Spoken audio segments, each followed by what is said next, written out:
Sud Radio, le 10h midi, mettez-vous d'accord, Valérie Expert. Mettons-nous d'accord aujourd'hui autour de Benoît Perrin. Bonjour, directeur de Contribuables Associés. Bonjour à tous. Il y a du boulot pour les contribuables. Il y a surtout de quoi pleurer, oui. Oui, ça c'est sûr. Mais bon, les retraites, les petites retraites vont être revalorisées. C'est ce qu'a annoncé Laurent Wauquiez. On va en parler dans un instant. Hier, François Monboisse, bonjour, président de la FEVA, de la Fédération du e-commerce et de la vente à distance. Sophie de Menton ne devrait pas tarder à arriver. Elle est chef d'entreprise et présidente du mouvement éthique. Et Jonas Haddad, avocat. Bonjour. Merci d'être avec nous. On va parler donc de cette annonce qui a été faite hier aux 20h par Laurent Wauquiez, qui n'est pas ministre. Donc on peut s'étonner de cette annonce qui a été faite par ce député. Il annonce que toutes les retraites seront revalorisées de la moitié de l'inflation au 1er janvier. On peut parler du choc des savoirs. Vous l'avez entendu dans les nouveaux, dans les journaux, avec un brevet des collèges obligatoire pour passer en seconde. Et puis également l'objectif de 15 000 places de prison qui ne sera pas atteint, faut-il s'en étonner. On va commencer avec vos coups de cœur et vos coups de gueule. Commençons avec vous, François. C'est un coup de projecteur plutôt. Oui, on a passé une semaine, la semaine dernière, sans vent. C'était la première semaine où il pleuvait pas depuis un an. Ouais. Et il n'y avait pas de vent, non seulement en France, mais en Europe du Nord. Et ça a des conséquences sur l'électricité. Parce qu'il faut rappeler que quand il n'y a pas de vent, les éoliennes ne tournent pas. Ah, c'est ballot. Non, ça. mais on en a besoin de le rappeler. Parce qu'en France, bon, c'est pas grave, le nucléaire a assuré. Mais en Allemagne, c'était la catastrophe. Donc l'Allemagne a utilisé toutes ses centrales à charbon, plus du gaz, a importé l'électricité nucléaire française. Et dans un monde rationnel, tout le monde devrait se rendre compte que le 100% renouvelable, ça ne marche pas. Ça ne marche pas. Et malgré tout, on a des objectifs européens de % de renouvelables et on a un contentieux en cours avec Bruxelles, qui n'est toujours pas réglé, d'une amende qu'on doit à Bruxelles parce qu'on a raté un objectif de % de renouvelables complètement ridicule. Et l'Europe vient de nommer un commissaire danois à l'énergie qui est anti-nucléaire, militant anti-nucléaire, qui a été approuvé par le Parlement. Et il y a un binôme, en fait, il y a une Espagnole aussi, dont le titre de gloire, c'est qu'elle a fermé les centrales nucléaires en Espagne. Donc on marche vraiment sur la tête avec le nucléaire en Europe, où Agnès Pannier-Runacher doit développer des efforts monstrueux pour fédérer tous les pays qui font du nucléaire. Mais enfin, que d'énergie dépensée inutilement là-dessus. C'est ridicule. Oui, c'est ça, c'est la force des lobbies, parce que le bon sens, effectivement... Et on a prévu, je crois, 10 grands parcs éoliens offshore en France. Et je vois pas ce qu'apporte un parc éolien que n'apporte pas un EPR. Ouais. Il y a aussi notre responsabilité, la responsabilité des politiques français dans une séquence vidéo qui a beaucoup tourné sur les réseaux sociaux récemment. Dominique Voynet, qui a fait son grand retour en politique à l'Assemblée nationale, disait face caméra comment elle avait travesti la réalité lors de sommets européens, non pas pour valoriser la position européenne, mais pour valoriser sa position idéologique des Verts. Et en fait, ces personnes-là, aujourd'hui, n'ont aucune responsabilité. Donc c'est-à-dire que quelqu'un face caméra vous explique qu'elle n'a pas défendu les intérêts de la France, mais les intérêts de sa vision sectaire, et il n'y a aucune conséquence. Enfin, si, il y a une conséquence, c'est que, comme vous l'avez justement dit tout à l'heure, eh bien, on se prend le charbon allemand depuis quelques jours, et je rappelle pour les auditeurs, alors on est sur Sud Radio, on n'est pas en région parisienne, mais on est quand même écouté en région parisienne, que le charbon allemand arrive jusqu'à Paris. Donc quand les usines à charbon fonctionnent très fort en Allemagne, c'est la qualité de l'air à Paris, et évidemment sur tout l'Est de la France, qui se dégrade. Voilà. Donc le résultat des politiques sectaires et écolos. Benoît, c'est encore la négation du réel, c'est-à-dire que vous avez le réel et vous avez l'idéologie d'un côté. Soit vous suivez votre idéologie et dans ce cas-là vous essayez de tordre le réel, mais enfin c'est quand même assez compliqué de tordre le réel. Soit vous adaptez votre idéologie ou votre corpus idéologique en tout cas à la réalité. Et là on voit bien que heureusement depuis quand même quelques années, on voit que le nucléaire était évidemment la solution la plus écolo en fait en quelque sorte, la plus performante et qui permettait aux Français d'avoir de l'énergie de manière abondante et pas chère. Sauf que le problème, c'est qu'on a perdu 15 ans. La vraie difficulté d'un certain nombre de responsables politiques, c'est qu'ils prennent des décisions qui engagent le pays et la croissance économique pour des années.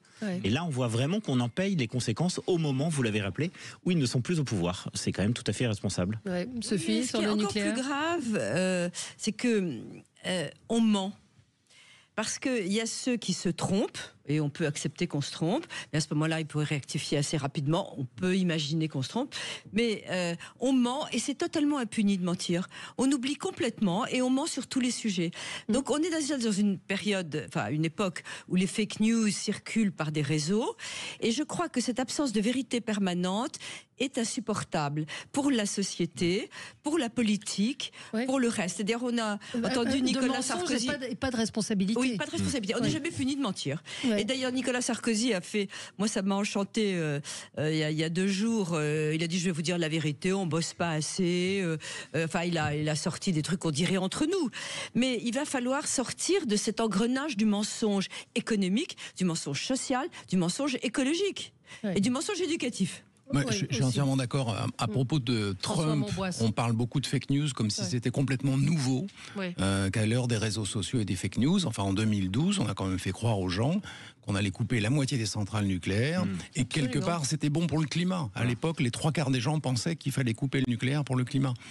C'était un mensonge monstrueux. Oui, mais il y a, comme le dit Sophie, c'est pas nouveau les histoires des fake news. Il n'y a pas de responsabilité. Non, là, on parle de politique, on parle d'argent public qui est engagé, on parle de décisions qui visiblement n'ont pas été les bonnes et sur lesquelles on a menti. Pardon. Non, la sanction, c'est que Dominique Voynet a été élu député. Oui. Et petite note d'optimisme, et excusez-moi de faire mon normand de base, avec la réactivation récente d'un certain nombre de systèmes électronucléaires, notamment en Normandie, eh bien, en fait, pour la première fois, on recommence à pouvoir exporter de l'électricité. Qu'est-ce que c'est un système électronucléaire ? C'est la façon technique de dire nucléaire, en fait. Voilà. Pour être très nucléaire. Oui, c'est le terme scientifique, du coup. Mais je suis blonde. Et pour aller dans le sens de ce que vous disiez tout à l'heure, en fait, oui, évidemment, ça met 15 ans à se restaurer parce qu'on a des problèmes de ressources humaines. On a des problèmes de soudeurs, on a des problèmes des personnes qui s'occupent du carénage. Ça, c'est vrai. En revanche, dès que vous réactivez des centrales, ça assez rapidement, puisque c'est un marché qui est un marché sur lequel, comme une bourse en réalité, ça vous pourrez recommencer à vendre de l'électricité. Et comme vous l'avez justement dit tout à l'heure, à la différence des éoliennes, on peut la stocker, l'électricité nucléaire, ce qui n'est pas le cas des éoliennes. On va marquer une pause et on se retrouve dans un instant pour commenter l'actualité avec ce choc des savoirs à l'école, énième réforme. Est-ce que ça va dans le bon sens, donc le brevet obligatoire pour passer en seconde? Sinon, hop, on est orienté, comme on disait à l'époque, orienté vers un CAP. Donc beaucoup de sujets avec vous. À tout de suite. Sud Radio. Sud Radio. Parlons vrai. Parlons vrai. Sud Radio. Parlons. Sud Radio, le 10h midi, mettez-vous d'accord, Valérie Expert. Et nous sommes ensemble pour commenter l'actualité avec vous jusqu'à midi, avec Benoît Perrin, directeur de Contribuables Associés, François Monboisse, président de la FEVA, de la Fédération du e-commerce et de la vente à distance, Sophie de Menton, chef d'entreprise, présidente du mouvement éthique, et Jonas Haddad, avocat. On va avec vous évoquer donc cette annonce faite par Laurent Wauquiez hier soir aux 20h de TF1. Toutes les retraites seront revalorisées de la moitié de l'inflation au 1er janvier. On va revenir sur le choc des savoirs à l'école, à savoir faut-il un BEPC, enfin moi je dis BEPC, un brevet des collèges plus contraignant, à savoir il faudra l'obtention pour obtenir ce brevet pour pouvoir passer en seconde, et on parlera de nos prisons qui on nous avait promis 15 000 places supplémentaires et cet objectif ne sera pas atteint. On continue notre tour de table avec ce qui a retenu votre attention, Sophie. Je ne sais pas si c'est un coup de cœur ou un coup de gueule. C'est un coup de projecteur. Un coup de projecteur. Non, c'est un coup de cœur pour d'abord l'Opéra de Paris et le ballet de l'Opéra de Paris qui est une merveille. Les petits rats, c'est mythique, c'est l'image de la France. On est excellent. Et c'est un coup de gueule parce que c'est à la mode. On a décidé de supprimer le concours, le fameux concours où arrivent les petits rats, toutes les étoiles, pour arriver à être soit première étoile, soit je ne sais plus quels sont tous les grades, mais il y a des coryphées, etc. Et là, ben voilà, c'est stressant. Non mais on rêve. C'est stressant. Et alors donc cette suppression du concours m'a interpellée d'abord. Ils vont certainement résoudre ça. De l'époque, oui, mais ils vont résoudre ça. C'est Benjamin Millepied qui est le directeur de la danse de l'opéra et qui est très bon. Mais les syndicats s'en sont mêlés. Est-ce qu'on a vraiment besoin de syndicats qui se mêlent de tout à l'opéra? J'en sais rien, peut-être. Mais je trouve ça en plus complètement aberrant parce que il y a un retour du concours. Je sais pas si vous avez vu The Voice. Moi, j'adore The Voice à la télé. Je regarde The Voice Kids, est une merveille. Il y a les enfants qui sont là, qui ont envie de gagner, qui vous sortent les expressions toutes faites. Je vais tout donner. Qui disent ça fait rien si je perds. Et je pense que ce qui manque à notre pays justement, c'est cet esprit de compétition, c'est la concurrence. Et donc, c'est navrant de voir qu'à l'Opéra de Paris, alors qu'il y a ce superbe ballet, effectivement, elles sont stressées, heureusement. D'ailleurs, c'est l'adrénaline, c'est ce qui donne le talent aussi. Et donc, j'étais stupéfaite, ça fait une pleine page dans les journaux quand même. Ballet de l'Opéra de Paris, faut-il supprimer le concours? Alors, ma réponse est non. C'est vraiment le stress. Oui. Mais enfin, il y a probablement d'autres raisons. La revendication ne vient pas des jeunes d'abord. Encore tout fait tout flamme. Donc ils ont envie de se mesurer. Mais de la compagnie, depuis un certain temps, on trouve ça rétrograde. Martial est trop hiérarchique. Qu'est-ce que ça veut dire? Et Benoît Perrin, ça vous... c'est assez symptomatique, je trouve. Non, mais d'un côté, on va nous dire que le brevet doit être justement. J'allais venir. Vous faites un peu la transition sur le sujet d'après. J'allais dire, là pour le coup, avec cette histoire de brevet, je trouve qu'on va plutôt dans le bon sens. Et là, en fait, on reste sur des vieilles lunes de pas de sélection, pas de mérite, pas de responsabilité, pas d'éléments en fait pour se dépasser, pas de concurrence. Enfin bref, une espèce d'horizontalisation de la société qui me semble extrêmement néfaste parce qu'en fait, la France crève de beaucoup de choses et notamment d'un manque d'élite, y compris dans le ballet. Et Sophie a raison de remarquer que dans les grandes émissions populaires à la télé, les gens ont l'habitude de noter des concours, les top chefs aussi, les gens notent le meilleur pâtissier, et les gens aiment bien, les gens ont l'habitude, donc c'est complètement rétrograde. Le concours de l'Opéra à mon avis, de Paris c'est la fin du tsunami, mais ils sont en retard là. Moi, je trouve qu'on a un paradoxe progressiste. C'est ce que, souvenez-vous, comment les personnes de tous bords d'ailleurs s'éblouissaient de la manifestation des JO. Mais quand on s'éblouissait de la manifestation des JO, c'est parce que nous sommes excellents. On s'éblouissait pas devant les spectacles de street art. On s'éblouissait devant la France éternelle. On s'éblouissait pas devant des gens qui chantaient n'importe comment. On s'éblouissait devant des grandes voix. En fait, si vous voulez, c'est ça qui est le paradoxe incroyable de cette époque, c'est qu'on veut un nivellement par le bas, tout en gardant l'excellence française. Et ce n'est pas possible. C'est-à-dire qu'en gros, si j'ose des termes différents, c'est un peu un plébiscite permanent, l'excellence. C'est-à-dire que toujours, vous devez remettre sur le métier les nouveaux arrivants pour faire en sorte qu'ils soient excellents. Et là, en fait, on voudrait continuer à influencer le monde tout en baissant nous-mêmes notre propre degré d'exigence. Ça n'arrivera pas. C'est la même chose dans la gastronomie, c'est la même chose, vous voyez, en fait, dans tous les secteurs. Si la France rayonne, c'est parce qu'elle est excellente. Et d'ailleurs, c'est tellement juste que dans les entreprises, j'étais sidérée. Il y a longtemps déjà, il y a quelques années, j'avais deux secrétaires et il y en a une qui était géniale, qui était là le matin, qui avait des idées, qui partait tard. Je veux l'augmenter, pas l'autre. J'ai eu interdiction de l'augmenter parce qu'il y avait quelqu'un dans la boîte qui avait exactement le même poste, recruté. Je dis, mais il y en a une qui est très bonne, qui fait des... Non, vous n'avez pas le droit. Elles ont les mêmes qualifications. Ouais. C'est incroyable. Et à signaler que Sciences Po Paris, ça va pas bien, on le savait déjà, mais les recruteurs s'inquiètent puisque le diplôme est dévalorisé. Les raisons, c'est Lucas Jakubowicz qui vient souvent sur ce plateau qui tweet cette information. Peu de connaissances du monde de l'entreprise, manque d'ouverture d'esprit, profil dogmatique et uniforme, compétences en chute libre. Moi, j'avais déjà remarqué ça il y a plus de... Allez, on va pas se vieillir, mais près de 20 ans à LCI, où j'avais arrêté de recruter des stagiaires venant de Sciences Po parce que inaptes au travail. Et puis ils se prennent pour je sais pas quoi. Inaptes au travail et avec les questions qu'on posait au moment du recrutement. Qu'est-ce que vous écoutez comme radio France Inter? Qu'est-ce que vous lisez? Libération. Non mais c'est vrai. Alors qu'ils auraient écouté cette radio qui n'existait pas, on les prenait tout de suite. Mais c'est véridique. Et donc voilà, déjà à l'époque, il y a plus de 20 ans, c'était le cas. Donc, mais le lien, c'est qu'ils ont supprimé le concours. Oui, c'est ça. Voilà, c'est ça. C'est ce que concours d'entrée, ils ont voulu ouvrir aux banlieues, etc. Ce qui est bien en soi. Mais le concours. Ils gardent le concours, mais bien sûr, c'est le mérite. Il y a un cocktail à Sciences Po qui a été à la fois une ouverture marketing à des populations sans leur demander de concours. Deuxièmement, il faut le dire aussi, l'exigence de certaines copies en écriture inclusive. Et ça, lorsque c'est sorti, c'est-à-dire qu'en gros, moi j'ai des amis qui étaient à Sciences Po, qui n'étaient pas d'extrême gauche, les pauvres. On leur a imposé d'écrire en écriture inclusive sous peine d'avoir des points en moins. Absolument. Et enfin, troisième point, la bascule récemment lors des récents blocages. J'ai été, on n'a pas été nombreux, mais j'ai été avec des anciens élèves de Sciences Po devant Sciences Po lorsqu'ils avaient bloqué, vous savez. Et en fait, j'ai été ahuri. C'est-à-dire, vous aviez littéralement un drapeau palestinien qui montait du haut du bâtiment jusqu'en bas du bâtiment, comme si on était sur un bâtiment officiel en fait de l'autorité palestinienne. Si vous voulez, quand vous envoyez ce message-là à des recruteurs, à un moment, c'est évident que vous ne pouvez pas vous dire que ces personnes-là pourraient être employées. À la rigueur, ils peuvent être employés dans des services annexes de la fac de Villetaneuse. Mais pas plus loin, quoi. Et puis, ce qui me frappe à Sciences Po, c'est qu'on a l'impression que, c'est un peu comme à l'école d'ailleurs, il y a une espèce de valorisation de l'engagement avant d'avoir de la valorisation de la transmission.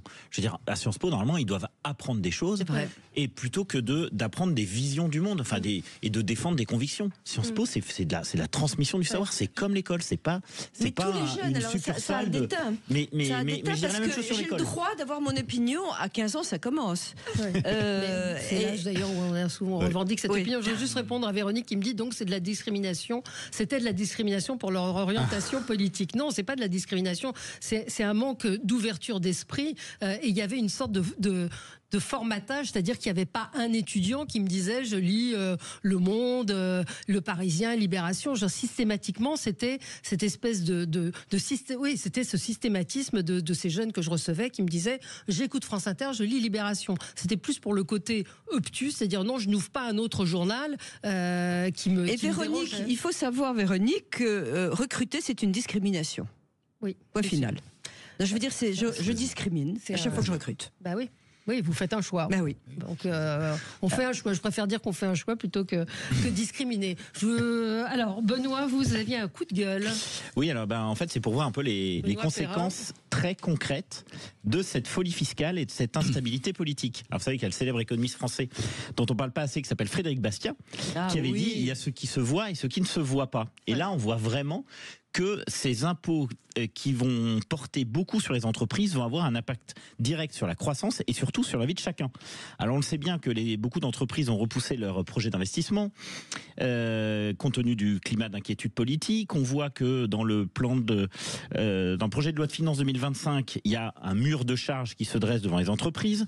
Je rappelle quand même que sur 20 milliards d'augmentation d'impôts, eh bien, les entreprises en récoltent en quelque sorte les 3/4. Contribution exceptionnelle. Pour la petite histoire, LVMH va quand même payer à cause de cette taxe 700 millions de plus d'impôts. Enfin, je veux dire, c'est pas une paille. Fin d'un impôt qui est tout à fait injuste, qui est la CVAE, rachat d'actions, malus automobile, billet d'avion qui fait la taxe qui fait x3. Bref, les entreprises vont vraiment baver. Et on voit que, dans la presse, on voit un certain nombre de chefs d'entreprise qui s'épanchent et qui disent globalement, je vais tailler dans mes frais de fonctionnement. Donc je vais être moins généreux avec mes salariés sur les dépenses de santé, je vais modérer les salaires, je vais certainement supprimer des postes, je vais pas baisser les prix, comme l'a dit le patron de Carrefour ce matin dans le Figaro. Je vais probablement faire des fermetures d'usines, je vais mettre des projets d'acquisition sur pause, je vais finalement pas autant recruter que je le pensais parce que très concrètement on va augmenter les charges qui vont peser notamment sur les bas salaires. Je rappelle quand même que le nombre de salariés au SMIC aujourd'hui c'est 17%. 17% des salariés aujourd'hui qui sont au SMIC, ils étaient 11% seulement en 2017. Bref, donc on va augmenter le coût du travail. Et donc la morale de l'histoire, c'est que quand on attaque les entreprises, finalement, on attaque en réalité toute la population française. Mais absolument. Parce que vous avez une augmentation des prix, moins d'emplois, évidemment moins de salaires pour tous. Donc il y a ce qu'on voit et ce qu'on ne voit pas. Attaquer les entreprises, c'est finalement attaquer l'ensemble de la population française. Et donc, surtout à un moment où on sait que la croissance est vraiment en panne, la croissance notamment européenne, notamment quand on regarde ce qui se passe en Asie et aux États-Unis, on est en retard. Et je crois qu'il faut au contraire remettre du carburant plutôt que d'en enlever, ce qui aura donc des conséquences dramatiques sur nous tous. Mais là, on revient un petit peu à ce que disait François en début d'émission à propos du nucléaire où on s'est planté, où on n'a pas vu les conséquences, où l'Union européenne. Et là, c'est pareil. Je veux dire, vous le dites, ça paraît être une évidence. C'est du bon sens. C'est du bon sens. Mais le bon sens, c'est pas toujours parti. Alors, si vous permettez, c'est semblable. Alors, Sophie, pardon, François. C'est semblable au choc Fillon de 2012. On l'a fait, il y a un effet récessif. Et l'OCDE a calculé qu'en fait, le gouvernement n'a pas tenu compte de l'effet récessif de ces augmentations d'impôts. Vous avez raison. Dans le budget a prévu un certain taux de croissance et l'OCDE a dit non, si on met tous ces impôts, on n'obtiendra pas cette croissance. En théorie, on a 1% de taux de croissance. Effectivement, avec les effets récessifs, on risque d'être finalement aux alentours de 0. Alors, si vous permettez, c'est encore plus grave que ça parce que c'est les fondamentaux qui sont atteints. Ce sont des gens pardon, ils connaissent pas les entreprises, ils ne les voient pas, ils ne se rendent pas compte, ils n'ont aucun sens du concret. Donc, et bien pire que ça, non seulement ils savent pas, mais ils sont en train de faire des programmations fiscales selon leur parti politique. C'est-à-dire que s'il y a une bonne idée, le parti d'en face ne l'adoptera pas, même s'il pense que c'est une bonne idée. Donc moi, je suis très atteinte par ça, parce que l'intérêt général a disparu. Il y a ceux qui, par philosophie, veulent augmenter les impôts parce qu'il y a du fric derrière. Je passe évidemment le 440, les dividendes, etc. On a un vrai problème, et je crois que c'est quasi un problème moral. Il faudrait faire une vraie pédagogie, y compris d'ailleurs celle de nos politiques, et nous y employons, y compris avec contribuables associés. Et éthique. Et éthique, bien sûr. Ouais. On a même pris des pages dans les journaux en expliquant qu'il fallait arrêter de taper sur les entreprises. Les PME, l'augmentation du SMIC, on pourrait croire que c'est très sympathique. Pas du tout. Ça déséquilibre toute l'échelle des salaires. Ceux qui sont juste au-dessus ne comprennent pas pourquoi on les augmente pas. On est dans un délire complet. Donc il faut faire une pédagogie, et ça c'est aux entreprises. C'est elles qui ont la solution. Et il faudrait, messieurs les ministres, dès que vous allez prendre une décision... Et mesdames. Oui, c'est vrai. Là, j'étais en train de penser à Bercy. Ouais. Il faut convoquer 10 patrons, PME, moyens, grands, 10 patrons que vous connaissez pas, on le dira pas à la presse. Leur dire que bon, je fais ça, qu'est-ce qui se passe ? Eh ben, vous allez avoir immédiatement, ils ont les réponses avec du bon sens. Allez, il faut marquer une pause. C'est-à-dire idéologie avant la réalité. Oui, on va poursuivre dans un instant. À tout de suite. Sud Radio. Sud Radio. Parlons vrai. Parlons vrai. Sud Radio. Parlons vrai. Sud Radio, le 10h midi, mettez-vous d'accord, Valérie Expert. Et on est ensemble pour commenter l'actualité. Alors on continue, on n'a pas fini notre tour de table, mais chacun des sujets qu'on a évoqués font partie de l'actualité évidemment. Et vous vouliez revenir, Jonas Haddad, sur ce qui va se passer dans les mois à venir, qui va être assez terrifiant et qui a commencé, on l'a vu avec Michelin. Oui, mon coup de gueule, ça porte sur le retour des plans sociaux. On peut mettre à l'actif du gouvernement Macron, par exemple, qu'on avait quasiment, et en tout cas c'est un objectif louable, atteint le plein emploi, mais la réalité c'est que la multiplication des faillites d'entreprises va multiplier le chômage, puisqu'évidemment, il n'y a pas d'emploi magique. Les emplois sont créés par les entreprises. Donc, il y a des entreprises qui mettent la clé sous la porte, il y a moins d'emplois. 2 raisons à ça. La première raison, c'est évidemment les PGE qui arrivent à expiration, puisqu'on a eu beaucoup de PGE à l'occasion du Covid. Et en France, c'est aux alentours de 5 ans pour lesquels les PGE ont été contractés. La difficulté, c'est que dans d'autres pays, les PGE ont été contractés pour 10 ans, 30 ans. Donc aujourd'hui, vous avez des gens qui sont face à des échéances qu'ils ne peuvent pas rembourser. Deuxième raison, et ça c'est quelque chose de beaucoup plus structurel, ça concerne le prix de l'électricité. Il y a encore eu des statistiques récentes qui sont sorties, dans lesquelles il est bien démontré qu'en comparaison, même aux États-Unis, nous sommes parmi les pays dans lesquels l'électricité est devenue la plus chère, alors qu'en réalité nous avions un des pays dans lequel l'électricité était la moins chère. Résultat et conséquence du fait qu'on a sabordé notre système nucléaire. Et donc, assez logiquement, et il n'y a pas de surprise là-dedans, Michelin avait dit, si on continue à avoir une énergie aussi chère, je serai obligé de fermer un certain nombre d'usines. Et donc les promesses arrivent et malheureusement les emplois sont détruits. Mais attention, là je parle de Michelin, mais je pourrais parler d'autres secteurs. Je pourrais parler du secteur de la restauration, je pourrais parler du secteur du BTP, je pourrais parler du secteur du textile, dans lequel effectivement l'impact du prix de l'énergie est en train potentiellement de sacrifier des entreprises et donc des emplois. Et donc, énorme. Il faut bien qu'on ait conscience qu'aujourd'hui nous sommes revenus au niveau, je répète pour que les auditeurs soient bien au courant, nous sommes revenus au niveau de faillite d'avant Covid. Donc on a eu des entreprises, entre guillemets, zombies, qui ont tenu jusqu'après le Covid, et là on revient à des plans sociaux. C'est triste parce que si vous voulez, on avait toujours dit le problème majeur de la France et le fait qu'on est structurellement en déficit, c'est le problème du chômage, qui est un problème endémique. Et moi, je crains qu'on retrouve ce problème endémique qui commence à revenir. François, sur l'électricité, c'est pas à cause du nucléaire, c'est la fixation du prix européen de l'électricité. On a les mêmes centrales qu'il y a 5 ans, on a les mêmes éoliennes. Le coût de production de l'électricité en France est le même qu'en 2019, mais la façon dont est calculé le prix européen nous défavorise. Et pourquoi ? Parce qu'il a été fait pour avantager les Allemands et réduire l'écart avec l'Allemagne. C'est ça le problème. Mais il n'y a aucune raison qu'on paye l'électricité, enfin que les entreprises la payent 3 fois plus cher qu'en 2019, ce qui est le cas. Et on réindustrialise pas le pays, vous avez tout à fait raison, avec un coût de l'électricité pareil. C'est pas possible. Ouais. Mon libraire me racontait que sa facture d'électricité est passée de 7 000 € à 36 000 €. Voilà. Mais donc c'est les conséquences très concrètes de choix politiques qui sont en train, mais il faut le dire, hein, vraiment de tuer des entreprises. Oui. C'est-à-dire que cette absence de courage qu'ont eu d'autres pays d'ailleurs, et je préciserai que ce n'est pas une obligation par les traités. Non, nous ne sommes liés par aucun traité pour la possibilité de sortir de ce marché-là. Évidemment, à des conditions de négociation, mais on peut parfaitement en sortir. Il ne faut pas confondre le marché et les prix. On reste dans le marché européen, c'est-à-dire qu'on échange l'électricité avec les voisins, on l'a toujours fait d'ailleurs, mais c'est le mode de calcul du prix dont il faut effectivement sortir. Mais parce que la France ne se bat pas pour changer parce que le président de la République a choisi de ne pas se battre. Exactement. Avec l'Allemagne en tout cas. Avec l'Allemagne, exactement. C'est là le problème. Il se bat pour Émilie in Paris, donc il ne peut pas faire les deux en même temps. Non, ça c'est pas très gentil, surtout que c'est Brigitte qui se bat pour Émilie in Paris, mais il a choisi de ne pas se battre à cause de l'Allemagne, et je voudrais témoigner ici, il y a Loïc Le Floch-Prigent qui dirige la branche industrie high-tech, qui s'est battu non-stop, qui a des usines lui-même, il en a 3, et qui, j'ai même téléphoné pour lui à Le Maire en disant, écoutez, si vous téléphonez pas à EDF pour qu'il renégocie son contrat, l'usine ferme. Eh bien, le ministre, son prénom, Le Maire, Bruno Le Maire, pardon.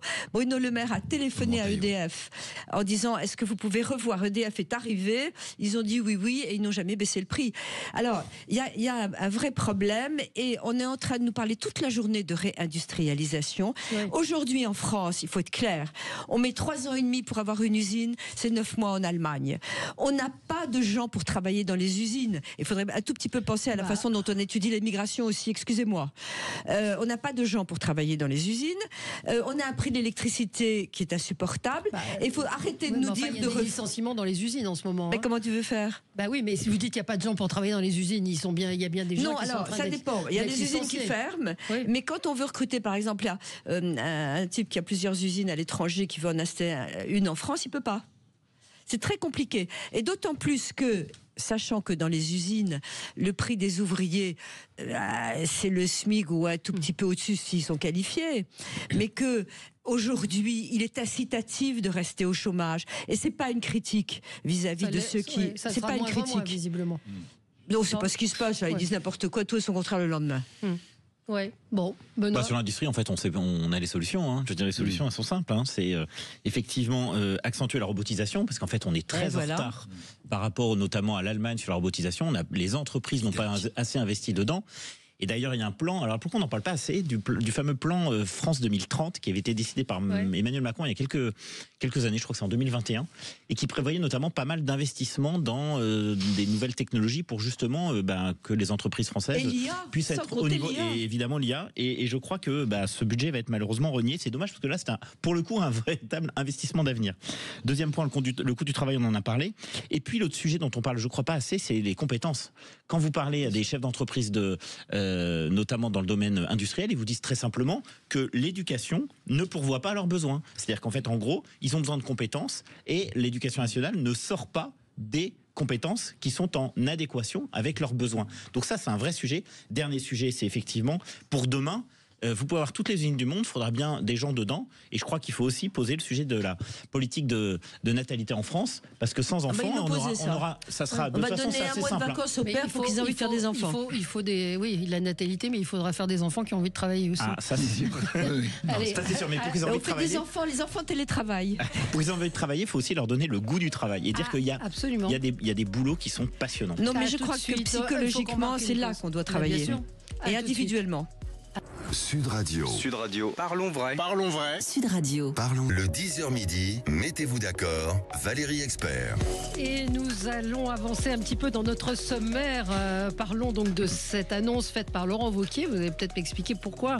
Est-ce que c'est Laurent Wauquiez qui n'est pas ministre, qui a annoncé que toutes les retraites seront revalorisées de la moitié de l'inflation au 1er janvier. C'était hier aux 20h de TF1.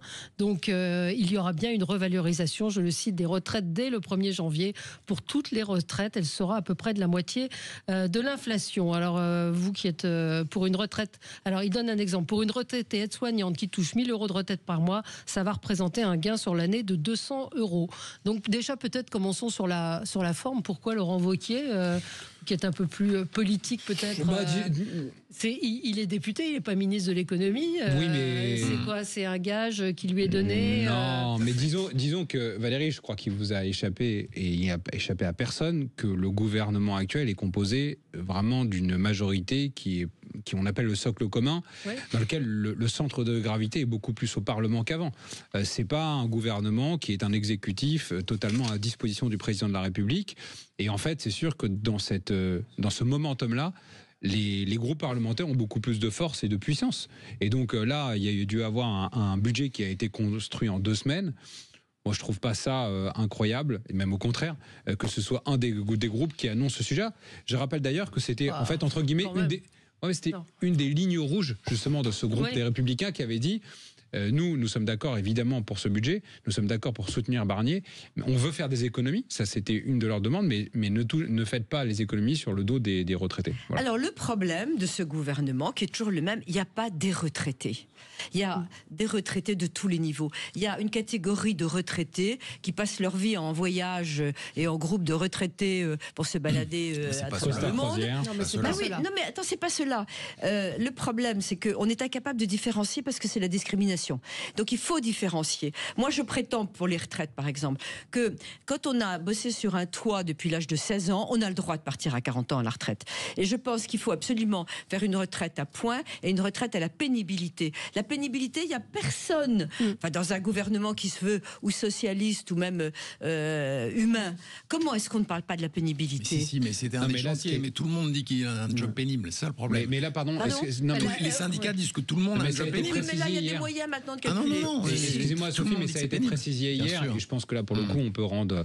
Voilà, ce qui est réel, c'est que ça concerne les 44% des retraites les plus basses. Les plus basses. Mais c'est beaucoup, 44%. Oui, et attendez, et c'est beaucoup, mais attendez, ça ne concerne que la moitié de l'inflation. Bien sûr. Donc, je veux dire, franchement, c'est pas non plus vu que c'est des gens qui ont. Mais en revanche, ça, c'est le corollaire immédiat et qui a été évoqué hier par Wauquiez et qui va, à mon sens, dans le bon sens, c'est de faire en sorte de fusionner ou de supprimer. C'est quelque chose qui était attendu depuis des années. Les agences qui ne servent à rien, parce que non seulement ces agences elles coûtent de l'argent, mais en plus elles mettent beaucoup d'inertie dans le système économique, parce qu'à chaque fois vous avez besoin de l'autorisation de l'agence produit des normes, et donc en fait cette bureaucratie, ça doit être l'alpha. Toutes les agences, là, on change de sujet. Non, les deux sont liés. Hier, c'est comme ça qu'ils l'ont annoncé. Ils ont dit, on va faire de l'économie sur ces agences-là, en contrepartie du fait qu'on augmente cela. Mais les ARP, tout ça aussi sont compris. Quelles agences? Il n'y a pas la liste précise qui a été donnée hier, mais voilà. Parce que je suis tout à fait d'accord pour supprimer les agences. Pas moi, lui, ça va être les autres. Les autres, voilà. Et puis de toute façon, qui décide? Parce que personne ne voudra au dernier moment. Benoît Perrin, sur cette annonce, qui va coûter quand même 500 millions et 1 milliard. Oui. Bon, alors déjà, effectivement, surprise, soit pas un ministre qui annonce, je crois que j'ai jamais vu.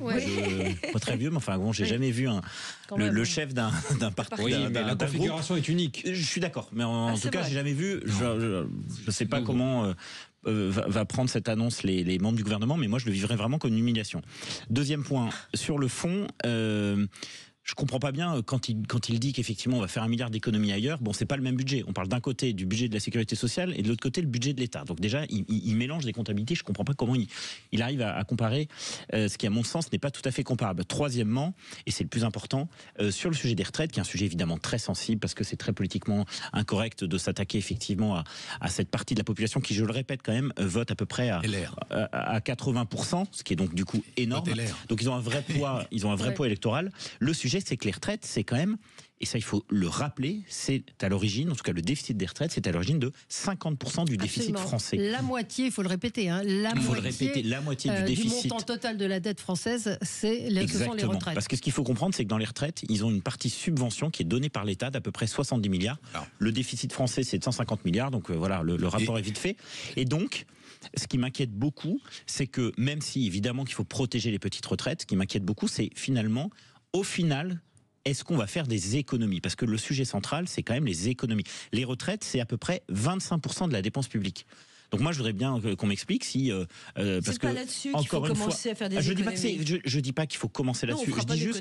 Je dis juste que c'est un point central pour faire des économies. Le point et si on central, fait pas d'économies là-dessus, c'est de travailler longtemps. Ça, on est d'accord. Ça, on est 1000 fois d'accord. Je dis juste que, à force en fait de supprimer les pistes d'économie, eh ben il y aura plus d'économies. Voilà, il y aura que des hausses d'impôts. Petite remarque que je vois, il y a environ 180 000 retraités à la SNCF. La subvention du contribuable au régime spécial de retraite est de 3,2 milliards par an, soit environ 18 000 euros de subvention publique par retraité SNCF par an. C'est 60% du régime. 18 000. Chaque Français paie effectivement. 1 500 euros par mois. Ouais. Alors, non, mais ce qui est incroyable dans cette histoire effectivement de retraite des fonctionnaires de la SNCF, c'est que le système repose sur 60% de subventions d'État. Donc c'est les fameux 3 milliards dont vous parlez. Eh oui. Donc je veux dire, le système, qui pourra, moi c'est ça qui me fascine, qui pourra réformer ça? Parce que même si faut un type très courageux, mais il sera à l'échafaud tout de suite. Comment on fait? On le sait, ils le savent. Mais faut quelqu'un qui n'a rien à perdre, et c'est vrai que c'est un peu dommage. Là, on avait un Premier ministre qui n'avait rien à perdre. Oui, et pour le coup, c'est dommage qu'ils ne nous embarquent pas sur des. Il faut être nous à se taper 3 mois de grève. Ouais. Il faut qu'on soit capable de se taper 3 mois de grève. Sur l'annonce quand même de Wauquiez, vous en pensez quoi? Effectivement, c'est une première qu'un non-ministre annonce une bonne nouvelle à la télévision aux 20h de TF1. C'est un cadeau magnifique que Barnier a fait à Wauquiez. Mais c'est la base électorale des LR. Hein. Les LR n'ont pas beaucoup de voix. Et des électeurs de Macron. Oui, exactement, de Macron et des LR, les plus de 60 ans. Ouais. Mais c'est un peu étonnant. Et donc, sur le fond, oui, c'est une bonne nouvelle parce que c'est les petites retraites, c'est bien. Mais effectivement, au moment où on cherche des économies, c'est pas une économie du tout. Bah non. C'est pas une économie. On va changer de sujet. Je voudrais qu'on parle donc de ce choc des savoirs, absolument. Donc avec un brevet qui sera, il faudra l'avoir aujourd'hui. C'est vrai que c'est cette espèce de formalité. Ça sert pas à grand chose. Vous l'avez eu le brevet tous? Oui. Sophie? On disait le BEPS. Je l'ai pas passé. Vous l'avez pas passé? Non. Vous avez quitté l'école à 14 ans? Non, mais c'était pas le BEPC, c'était pas obligatoire. C'est vrai. Et j'ai passé mon bac. J'ai pas passé le brevet. Alors, c'était un peu méprisant de la part de mes parents. Bon, je veux relancer l'ascenseur scolaire, a déclaré la ministre de l'Éducation. Donc elle veut qu'effectivement il faut une compétition, ça fait bosser les mômes. Après la 3e, il y ait un examen, examen qui sera obligatoire pour passer en seconde. Si vous ne le réussissez pas, vous aurez soit la possibilité de faire un CAP, soit une classe de transition. Donc bonne chose, pas bonne chose. Pas bonne chose pour la transition. Et peut-être qu'il faut aussi s'adapter avant au CM2. C'est une façon, sans le dire, d'essayer de remettre en cause un peu le collège unique. Ouais. C'est ça. Mais parce qu'il y a des enfants qui arrivent en seconde et qui n'ont pas le niveau pour être en seconde. Ouais. C'est ce qu'avait commencé Attal. Moi, je trouve que ça va dans le bon sens. Et avec les groupes de niveau qu'on n'appelle plus groupes de niveau parce que c'est Madame Belloubet voulait pas, ça va dans le bon sens. La seule chose qui me fait tiquer, c'est que j'ai entendu qu'il y avait une épreuve anticipée de maths. Obligatoire. Ça veut dire en clair qu'il y aura plus de maths en terminale. Et vu le niveau des Français en maths, mais non, c'est comme le français. À partir du moment où les élèves ont eu leur examen final fin de première, en terminale, ils s'en foutent des maths. Mais c'est les maths pour tout le monde, c'est ça qui est. Oui, c'est-à-dire que ceux qui auront une option maths continueront à faire des maths en terminale. Mais les autres, donc il n'y aura pas maths en terminale. En clair, c'est ça que ça veut dire. C'est dramatique. Mais le problème du ministère de l'Éducation, c'est qu'il manque de profs de maths, cruellement. Donc pas assez de profs de maths. Exactement. Alors, les différences de salaire sont terres qui vont rentrer. Je signale à cette occasion que Nicolas Sarkozy avait mis le doigt dessus quand même hier. Nous avons quand même les professeurs qui travaillons le moins en Europe. Alors, bon, il manquait pas d'humour parce qu'on dit oui, mais il prépare les cours. Il dit oui pour la maternelle. Effectivement, ça prend pas mal de temps. Mais bon, il a ricané un peu. Mais c'est vrai aussi que les professeurs préparent quand même le même cours quand on est professeur. Et que, non mais le temps, il faut aujourd'hui enseignant, c'est quand même un sacerdoce. Je suis d'accord. C'est quand même un enfer. J'ai été prof un an. Oui, mais vous avez été prof il y a quelques années, chère Sophie. Oui, mais c'était un sacerdoce. Sans vouloir. Oui, mais aujourd'hui, je crois que vous ne tiendriez pas 5 minutes dans une classe. C'est pas sûr. Mais ce que je voulais vous dire, c'est que je suis d'accord il faut les payer mieux et les faire travailler un peu plus. On aura plus de profs de maths. C'est ce qu'a fait Attal avec le pacte. C'est ça le pacte. Mais ce que je comprends pas sur les maths, c'est-à-dire que si je suis dans une filière littéraire, je vais devoir passer un bac de maths en première. Non, avec un bac de maths. Si, c'est ce que j'ai compris. Il n'y a plus de filière littéraire maintenant. Oui, bon, pardon. Non, mais il n'y a plus de filière maths ou littéraire maintenant. C'est avec des blocs d'options. Des blocs d'options. Jonas Haddad. Il m'a été donné de travailler pendant plusieurs années avec un ministre de l'Éducation nationale. En fait, les causes de la dégringolade de notre éducation nationale, elles sont connues. D'accord ? Tous les ans, on perd des places au classement PISA. La réalité, c'est que quand on regarde les systèmes asiatiques qui fonctionnent le mieux, c'est des profs qui sont mieux payés, avec l'autonomie des établissements qui n'est toujours pas réalisée dans notre pays. Ça veut donc dire, et pardon d'être aussi cru, c'est qu'on envoie une jeune prof qui vient de sortir de l'école de formation dans le 93, qui a beaucoup de mal à faire tenir une classe, versus les bons profs qui arrivent dans le sud de la France ou à Henri IV et Louis le Grand. Donc ça, c'est notre première difficulté. On peut mettre le choc des savoirs, le boom des connaissances ou l'explosion du knowledge, ça aura les mêmes conséquences. Troisièmement, et ça c'est le vrai sujet, et même si j'ai apprécié l'intervention de Nicolas Sarkozy cette semaine, il y a quelque chose qu'on n'a pas remis en cause, il faut le dire, c'est le traitement particulier pour ceux qui ont eu l'agrégation. Je suis désolé, c'est pas parce que quelqu'un a passé un concours jeune et qu'il a réussi un concours qui est prestigieux qu'il doit travailler 2 fois moins que ses collègues. Donc c'est une réalité aujourd'hui. 2 heures de moins. Et l'agrégation, ça concerne combien d'enseignants ? Oui, ça concerne beaucoup. Ça concerne beaucoup de personnes. Et deuxièmement, effectivement, comme on l'a dit, il n'y a pas de préparation qui est beaucoup plus intensive pour ceux qui sont dans l'agrégation. Donc, et les mises à disposition, puisqu'on a des dizaines, je dis bien pour nos éditeurs qui comprennent bien, on a des dizaines de milliers de professeurs qui sont aujourd'hui à disposition, c'est-à-dire qu'ils ne travaillent pas au sein de l'Éducation nationale pour 1 million d'employés. Je donne souvent cet exemple parce que pour que les gens se remémorent bien, l'éducation nationale française, dans le monde, c'est la 3e organisation publique, derrière l'armée rouge chinoise et les chemins de fer indiens. Voilà. Donc, et on a des résultats qui dégringolent. Donc, c'est pas une question de moyens, c'est pas une question d'effectifs, c'est une question de mise sous tension et de mobilisation d'organisation des effectifs qui existent déjà. Non, mais ça, je suis d'accord avec vous. Mais l'agrégation, vous voyez, c'est 400. C'est marrant parce que j'ai tapé combien d'agres et on me met combien d'agressions. On me propose Google et non pas combien d'agrégations. Il vous connaît. Voilà. Et donc, c'est 500, en gros, c'est 500 agrégés par an. Donc, c'est pas non plus. Oui, mais c'est les meilleurs profs. Enfin, je veux dire, je suis d'accord avec vous. Vous savez, comment on dit, par la tête. Mais commençons au primaire, commençons déjà aussi à ce que les enfants sachent lire, écrire et compter quand ils arrivent en 6e. Quand vous voyez, je crois que le chiffre, je l'ai plus en tête, il est phénoménal. Donc le brevet, c'est déjà un peu tard même pour agir, pour faire ce contrôle. Il faut intervenir avant. CP. Vous savez qu'il y a des statistiques européennes qui démontrent ce qu'on appelle les NEET, c'est-à-dire que les personnes qui ont des difficultés, qui ne savent ni déchiffrer ni lire, et en fait ces personnes-là sont exactement la même statistique de ceux qui sortent sans emploi après 16 ans et sans aucune qualification. C'est totalement aligné. On va marquer une pause de pub et on se retrouve dans un instant sur Sud Radio avec vous. Sud Radio, votre avis fait la différence. Mettez-vous d'accord, Valérie Expert. Quelques mots. Vous voulez réagir, Benoît Perrin, encore sur le système scolaire ou pas ? Ah oui, alors moi je suis assez radical, je vais faire bondir beaucoup d'auditeurs, mais je pense qu'on devrait limiter en fait les enseignements obligatoires justement à faire en sorte que les enfants sachent lire, compter, je suis d'accord avec vous. Et écrire de façon excellente. Parce qu'en fait, quand vous maîtrisez ces savoirs, après, vous pouvez tout apprendre. Et après, pour le reste, je pense qu'il faudrait laisser presque de la liberté aux chefs d'établissement, aux parents, pourquoi pas même aux élèves, de s'inscrire dans d'autres matières. Je vois pas au nom de quoi la géographie serait supérieure, par exemple, par principe, à la comptabilité. Je vois pas pourquoi telle ou telle matière serait supérieure à une autre. Moi, je pense qu'il faut vraiment laisser de la liberté et je préfère avoir des génies en électronique, en jardinage, en plomberie, plutôt que d'avoir des générations d'élèves qui sortent d'école sans en retenir 3 mots en langue étrangère, en ayant très peu une espèce de vernis de culture générale, et finalement sans avoir les bases. De toute façon, donc je pense qu'il faut vraiment, je crois, revenir aux fondamentaux. Et là, pour le coup, on essaie un peu d'y revenir.